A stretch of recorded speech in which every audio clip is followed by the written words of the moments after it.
Assalamualaikum Luzon, Visayas, and Mindanao.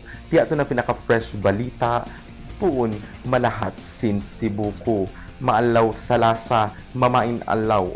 October 1st, 2024. Di sini kamuha plisag dakayo, waig ginanap in pag-file sin Certificate of Candidacy para ma 2025 election.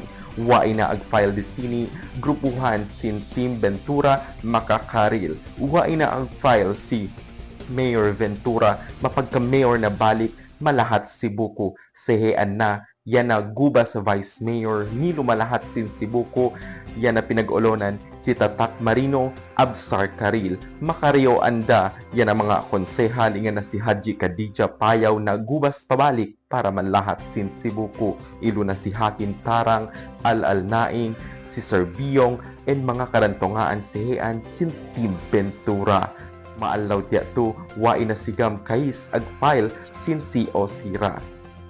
Alaw sin Salasa, October 1st, 2024. Sigam niya first kauna-unahan or dahulo kapag file sin Certificate of Candidacy Milo malahat sin Cebuco para paggubas maalaw election sin 2025.